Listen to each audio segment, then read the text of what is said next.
राजा दशरथ की इतनी पत्नियां थी, ऐसे वैसे अनाथ शनाथ, तो वो तो गलत हो जाएगा ना।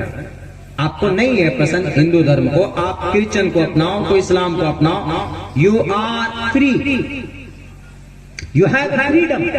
भारत का संविधान भी हमें कहता है कि freedom of conscience, freedom of conscience, Bharat का आर्टिकल नंबर 25 कहता है freedom of conscience and free profession and practice. Freedom of conscience, सोच की आजादी, सोच की आजादी, freedom of conscience and free profession, profession, मैं मुसलमान हूं, मैं अल्लाह को मानता हूं, इसकी आजादी है। आप हिंदू हैं, आप ब्रह्मा को मानते हैं, आपको इस बात की आजादी है। वो सिख है, वो गुरु को मानता है, गुरु नानक को मानता, उसको इस बात की आजादी है। अगर कोई महावीर जैन स्वामी को मानता, उसको इस बात की आजादी है। अगर कोई गौतम बुद्ध सिद्धार्थ को मानता, उसको इस बात की आजादी। फ्री प्रोफेशन, प्रोफेशन का क्या मतलब होता, और आगे एक वर्ड है practice, freedom of conscience and free profession and practice. मुसलमान है तो नमाज पढ़ने जाएगा, अल्लाहु अकबर, सूरह फातिहा पढ़ेगा, रुकू करेगा, नमाज पढ़ेगा, सजदा करेगा, कायदा उला कायदा फिर सलाम करेगा, नमाज पढ़ेगा, practice.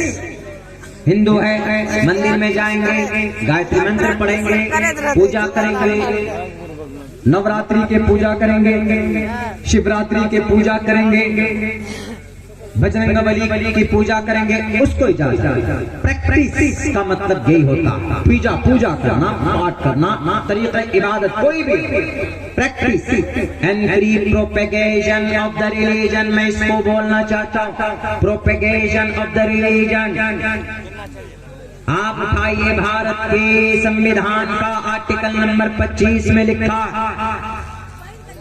Propagation of the religion, धर्म की अच्छाई को लोगों के सामने रखना, कोई बुरा काम नहीं। मोहम्मद रसूलुल्लाह ने यही काम किया था, हजरत आदम अलैहिस्सलाम ने इसी काम को किया था।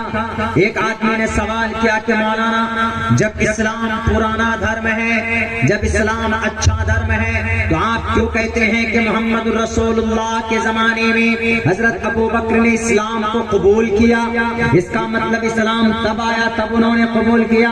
हमने कहा कि नहीं, इस्लाम तो है पहले से, लेकिन कुछ गलतियां, कुछ खामियां थी, और वहां उस वक्त की शरीयत जो मानी जाती थी, दीन इब्राहिमी, मिल्लत इब्राहिमी के मुताबिक मोहम्मद रसूलुल्लाह के आबा व अजदाद और उनके पूर्वज अपनी जिंदगी गुजारते थे। लेकिन जब नबी को नबूवत दी गई, सबका बुनियादी अकीदा एक ही था। हजरत आदम का भी कलिमा ला इलाहा इल्लल्लाह, आदम रसूलुल्लाह, ला इलाहा इल्लल्लाह, नूह रसूलुल्लाह, ला इलाहा इल्लल्लाह, दाऊद रसूलुल्लाह, ला इलाहा इल्लल्लाह, मूसा रसूलुल्लाह, ला इलाहा इल्लल्लाह, ईसा रसूलुल्लाह, ला इलाहा इल्लल्लाह, मुहम्मद रसूलुल्लाह। बुनियादी अकीदा सबका एक था। अलग मसले के एतबार से, अहकामात के एतबार से कुछ न कुछ डिफरेंसेस थे। तो अल्लाह के नबी अलैहिस्सलातु वस्सलाम को चूंकि क़यामत तक के लिए ये शरीयत दी गई, इसलिए अल्लाह के नबी अलैहिस्सलातु वस्सलाम की शरीयत को मुकम्मल तौर पर अपनाने वाले को कहा जाता है कि इस्लाम में वो दाखिल हुए, वरना इस्लाम अलग से कोई नया उसमें मॉडिफाई नहीं हुआ। मोहम्मद ने अपनी तरफ से कोई बातें नहीं जोड़ी है, बल्कि अल्लाह तबारक व तआला के हुक्म और ऑर्डर के हिसाब से जो जो फरमान अल्लाह के नबी को दिए गए, उन्होंने लोगों के सामने एक अमीन बनकर, एक पैगंबर बनकर उन्होंने लोगों के सामने में ये बात रखी कि लोगों, अल्लाह तबारक व तआला तुमसे कहता है कि नमाज कायम करो, अल्लाह तबारक व तआला तुमसे कहता है कि शराब मत पियो, अल्लाह तबारक व तआला तुमसे कहता है कि तुम सूद मत खाओ, अल्लाह तबारक व तआला तुमसे कहता है कि तुम जिना मत करो, अल्लाह तुमसे कहता है कि तुम चुगलखोरी मत करो। ला यदखुलुल जन्नत क़त्तात, जो बंदा चुगलखोरी करेगा वो जन्नत की खुशबू नहीं सूंघ सकता। आप person who talks about other ill, and definitely he will not enter the paradise. And the Prophet Muhammad said, ला यदखुलुल जन्नत मन ला यअमनु जारुहु बवाइक़हु। अगर तुम्हारी पड़ोसी है, अगर तुम चकमका बाजार में हो, तुम अगर 60-70 की आबादी में मुसलमान हो, तुम्हारे पड़ोस में अगर कोई हिंदू भाई रहता है, तो अगर हिंदू भाई को कोई तकलीफ पहुंचे तो मुस्लिम हो तो उनकी तकलीफ को दूर करो, उनके घर में जाकर उनकी परेशानियों में शरीक होकर उनके परेशानी को खत्म करने की कोशिश करो। अगर तुम हो यहाँ पर ताकतवर हो, अगर तुम्हारी बड़ी आबादी है, तमाम उद्योगपति तुम हो, मुखिया तुम हो, सरपंच तुम हो, लेकिन अगर तुम्हारे पड़ोस में कोई हिंदू है, गरीब है, कमजोर है, तो अब तुम ये चाहो मैं मुसलमान हूँ, मैं ज्यादा हूँ, मैं ताकतवर हूँ, मैं किसी गरीब बच्ची की इज्जत को लूटूंगा और फिर पैसा देकर पुलिस वालों के मुंह को बंद कर दूंगा। तो ईश्वर अल्लाह कहता, अल्लाह के नबी अलैहिस्सलाम कहते ये नहीं चलेगा। ला यदखुलुल जन्नत मन ला यअमनु जारुहु बवाइक़हु। अगर तुम्हारे पड़ोस में अगर कोई गरीब की बच्ची जिंदगी गुजार रही है, अगर कोई तुम्हारा पड़ोस है, अगर कोई मुस्लिम हो या नॉन मुस्लिम हो, क्रिश्चियन हो, एक ईश्वर को मानने वाले हो कि 3-4 ईश्वर को मानने वाला हो, अगर वो तुम्हारे जुल्म से महफूज ना हो, तुम्हारी परेशानी से महफूज ना हो, तुम्हारे दिक्कत से अगर वो हमेशा परेशान रहता हो, तो सुन लो ये मुसलमान, ला यदखुलुल जन्नह, जन्नत नहीं जा सकते। क्यों? इसलिए कि you are a Muslim, a person whose neighbor is not safe from his cruelties, and that person will not enter the paradise.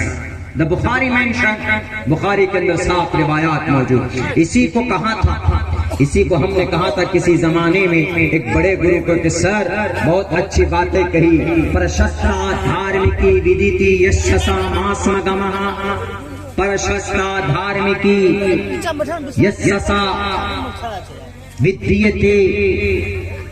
आदमी को धार्मिक बनना चाहिए, इस हिसाब से धार्मिक बनना चाहिए कि अपने उसके धर्म के हिसाब से जो जो ऑर्डर दिए गए उनके परमात्मा और उनके अल्लाह के जरिए उस पर मुकम्मल तौर पर अमल करना चाहिए। किसी पर उंगली उठाने से किसी का धर्म नीचा नहीं होता, किसी का धर्म बड़ा नहीं बनता। पूछिए ना गुरुजी तो चले गए, ये जनाब बन गए वहां पर जाने के बाद, लेकिन इल्जाम मोहम्मद रसूलुल्लाह ने 11 शादी क्यों की? आई हैव ऑब्जेक्शन, हमें एतराज है, इसीलिए हम जा रहे हैं। तो जाओ ना जी, कौन रोका आपको? लेकिन आप क्यों इल्जाम लगा रहे मोहम्मद रसूलुल्लाह पे? अच्छा 11 शादी की मोहम्मद रसूलुल्लाह ने, तो आपने इल्जाम लगा दिया कि मोहम्मद ने 11 शादी क्यों की। अब जहां गए हैं आप तो बन गए जितेंद्र त्यागी जी बन गए। अल्लाह आपको और हिदायत दे, समझ दे। चलिए वहां चले गए, सनातन धर्म को अपनाया आपने, लेकिन आप जल्दी जल्दी हनुमान चालीसा याद कर लीजिए। वो न्यूज का एंकर पूछता उससे कि हनुमान चालीसा आता है सर, मुकम्मल तौर पर आपने कबूल किया कि नहीं किया सनातन धर्म को?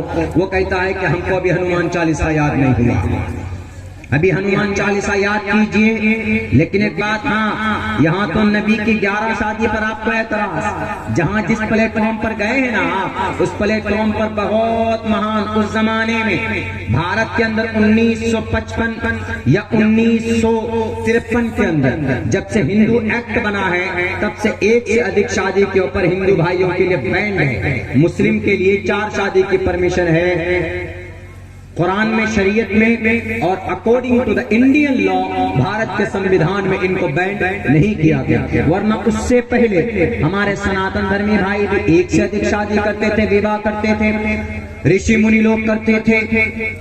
अब वहां गए हैं तो वहां देखेंगे हमारे ये कौन, वसीमानंद जी, वसीम रिजवी नाम था, नया में भी जितेंद्र त्यागी बने ये वसीमानंद जी। वहां गए तो वहां ये मत कहना कि यहाँ तो राजा भूपेंद्र सिंह है जिसकी 305 बीवियां, उस पर एतराज मत करना, नहीं तो छोड़ेंगे नहीं, मार मार कर लाल कर देंगे बंदर की तरह तुमको मार कि तुम सबकी बीवियां देख के फिरते हो।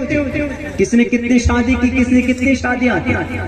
राजा भूपेंद्र सिंह 305 बीवी उसके अंदर ताकत थी, उसने रखी, हमको एतराज नहीं है। राजा श्री राम मर्यादा पुरुषोत्तम श्री रामचंद्र जी की 3 अम्मा कौशल्या सुमित्रा कैकेयी कौन सी किताब में है?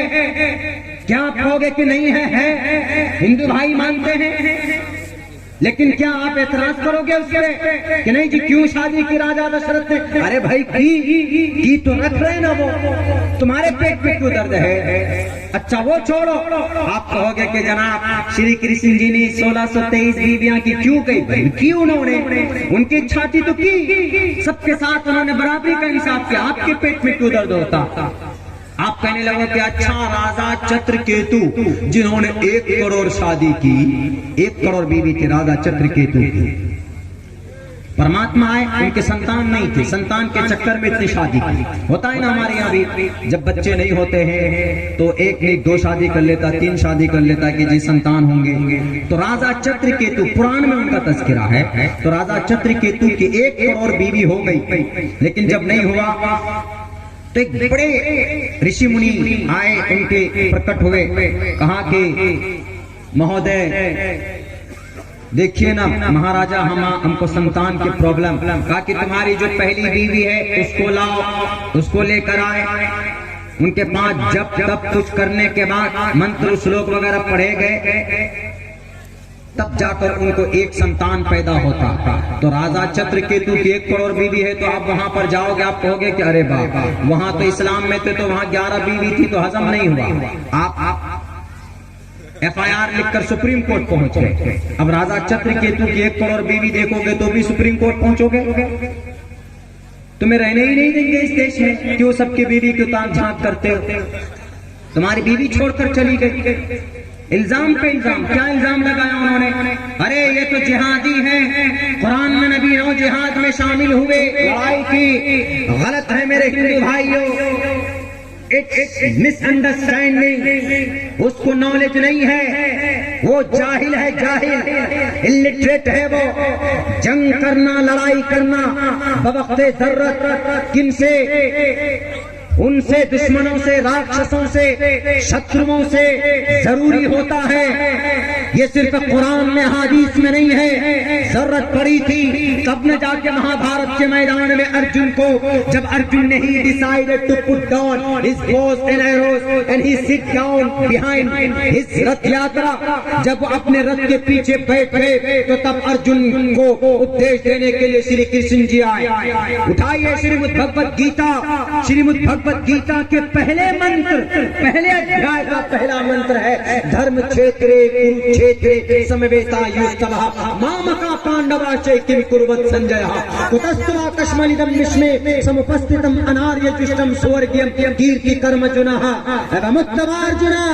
हे अर्जुन, मुक्ति मिल जाएगी तुमको, क्यों तुमने हथियार डाल दिए?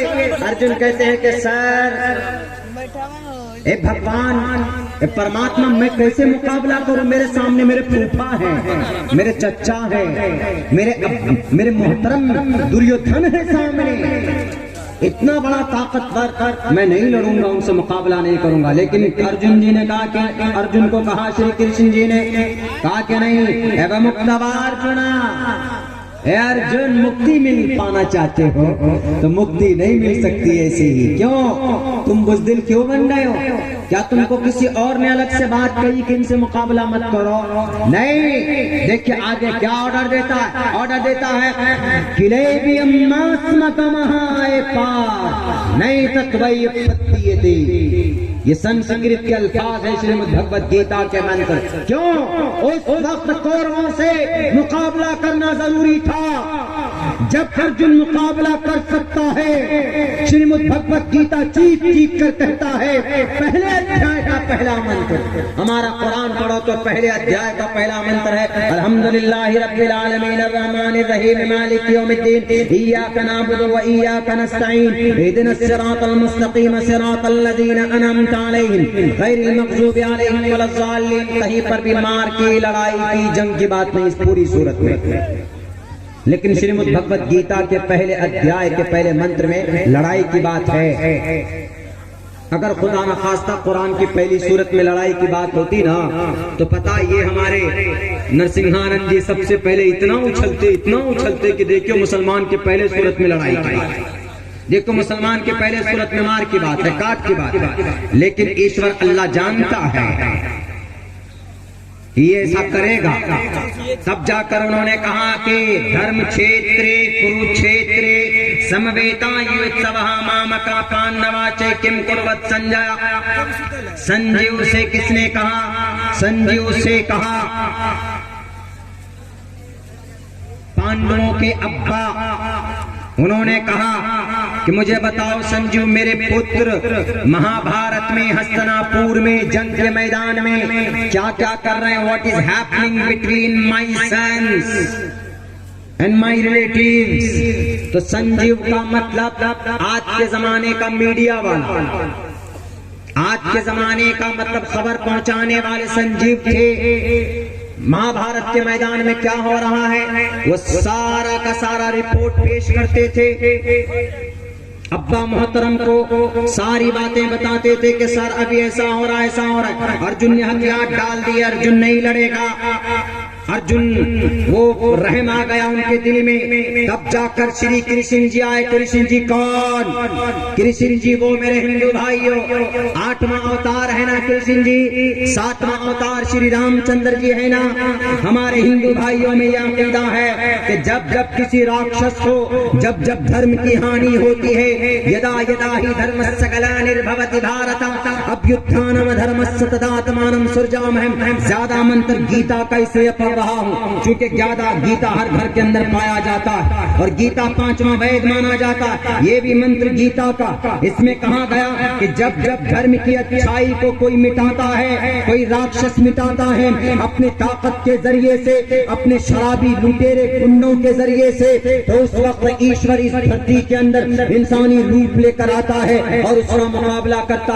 यदा यदा ही धर्मस्य ग्लानिर्भवति भारत अभ्युत्थानम धर्मस्य तदात्मानं सृजामहम्। इसी तरीके से कुरान में अल्लाह के नबी अलैहिस्सलातु वस्सलाम ने कहा, जैसे अर्जुन को श्री कृष्ण जी ने कहा कि मास्मकमः नैतत्वय्युत्पद्यते शुक्रम हृदय दौर्बल्यम।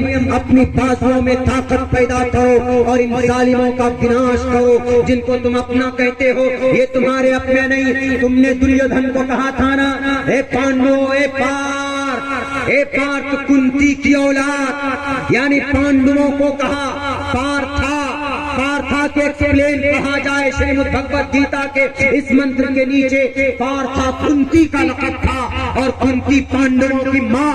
ए पार्था ए कुंती की औलाद, ए पार्थ नहीं तत्व ये पुत्री थे, ये जालिम राक्षस को मत छोड़ना।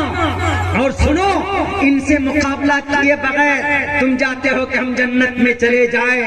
एवं मुक्तवार्जुना एनकुतस्तवा कश्मलिदम विश्मे समुपस्थितम अनार्य दुष्टम स्वर्गीयम। क्या तुम स्वर्ग जाना चाहते हो? इसके बगैर तो अर्जुन कहते हैं कि नहीं जा सकते। अर्जुन को कहा जाता है कि तुम नहीं जा सकते, तुम्हें लड़ना होगा दुर्योधन से, तुम्हें लड़ना होगा इन लोगों से जिन्होंने तुम्हारे हक हुकूक लिए।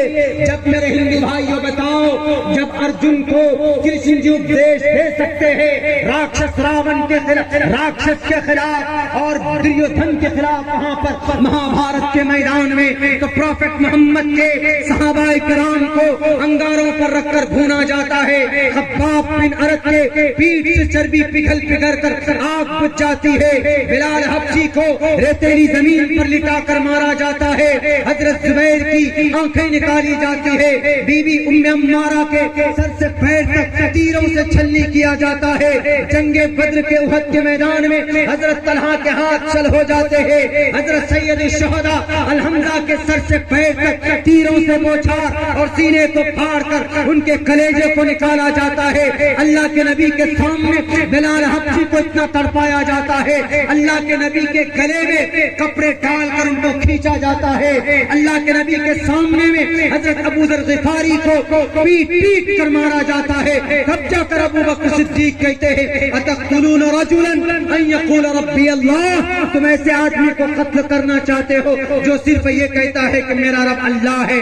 जब यहाँ अर्जुन को कृष्ण जी उपदेश दे सकते हैं तो बताइए बदर के मैदान में, उहद के मैदान में, ग़ज़वे हुनैन के मैदान में और पूरे सहाबा किराम को 13 साल तक बंदी बना बनाकर जुल्म सितम के पहाड़ तोड़े गए। अगर उन लोगों के जुल्म का, उन लोगों की ताकत का अगर मुंह तोड़ जवाब मोहम्मद देते हैं तो मैं समझता हूँ कि भारत के किसी भी ABVP, भारत के BSP, भारत के बजरंग दल के भाइयों को पेट में दर्द नहीं होना चाहिए। क्यों? क्योंकि उनके ऊपर जुल्म हुआ है। जैसे पांडवों पर हुआ था तो कृष्ण जी ने आकर कहा था कि मुकाबला करो, सेम इसी तरीके पर मोहम्मद पर हुआ तो मोहम्मद रसूलुल्लाह को अल्लाह ने परमिशन दी कि इनके जुल्म का मुंह तोड़ जवाब दो, वो भी जब ये तलवार लेकर आ जाए। तब होता था, ऐसे नहीं होता कि नहीं जी मोहम्मद चले गए तलवार लेकर मुकाबले के लिए। नहीं, जब तक मोहम्मद रसूलुल्लाह के ऊपर चढ़ाई नहीं करते थे तो मोहम्मद रसूलुल्लाह no need to fight with anyone.